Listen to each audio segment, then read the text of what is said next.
Years ago, we won't say how many, there was a 5th grade girl who loved art. She won first at the state fair for one of her paintings and thought, this could really be my thing.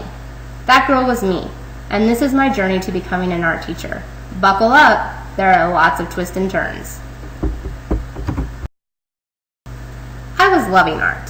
Then, junior high happened, and all of a sudden, I didn't feel like I was very good at it anymore. So I quit. I refused to take an art class again, and I switched to designing floor plans. I decided I wanted to be an architect. So I graduated and set out on my plan to become one.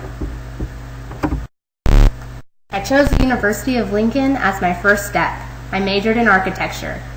Turns out, architects have to take art classes. I was reunited with my passion, especially painting. I painted this mural in my house at the time. Once again, I felt good when I was creating art. After a year in architecture, I decided I cared more about the interiors, so I switched to interior design. I needed something new, someplace different. So I started searching for design schools and was contacted by the International Academy of Design in Chicago. This was it, the next step. I mean, we're talking about Chicago here. Obviously, I wanted to leave right away, but I was broke. How was I going to make this happen? I dropped my fall classes, began working full-time, and I saved for 3 months. I was ready. I rented the U-Haul, and my parents came to load me up, and off to Chicago we went, and I cried. I would miss my friends. We arrived in the city. It was beautiful, with the lake on the right and the cityscape on the left. It felt right. This is where I was supposed to be. As we searched for apartments, this began to fade. We struggled to find someplace secure and safe, and just as I thought I was going to have to pack up and turn around, we found this place. It was perfect. I spent the next 3 years at IADT learning many new art techniques and art programs. I worked part-time for an interior design firm drawing their floor plans in AutoCAD. I had previous experience with AutoCAD from high school and my college classes, but really learned the drafting industry in this job. I had fallen in love with this city life. I completed the interior design program and graduated with a Bachelor's of Fine Arts degree in interior design.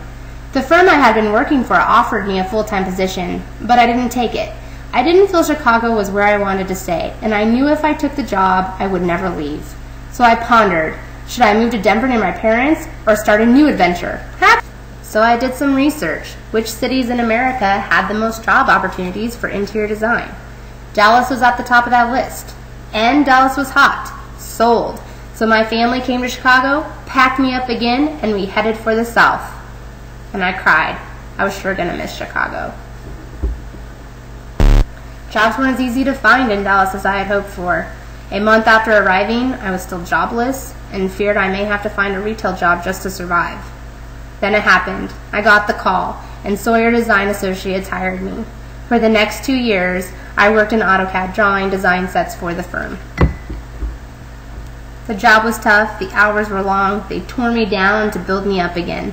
Just as my position in the firm was moving up, the economy took a turn. Firms closed all over the country. Layoffs left us with 4 people.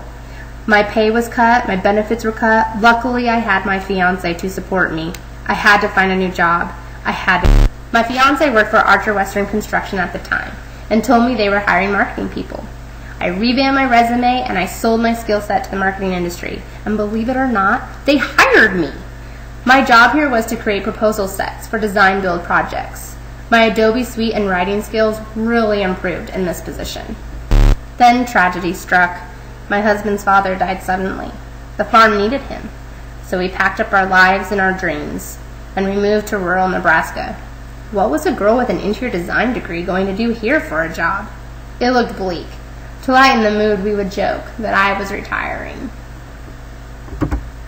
As I was adjusting to the life of a retiree, my husband's niece told her school superintendent about me and that she thought I would be perfect for the art teacher job that had opened up. He called me and set up an interview.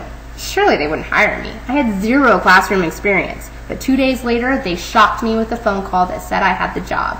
I was terrified. So I set out and applied for the alternate certification program, but the university wouldn't accept my degree.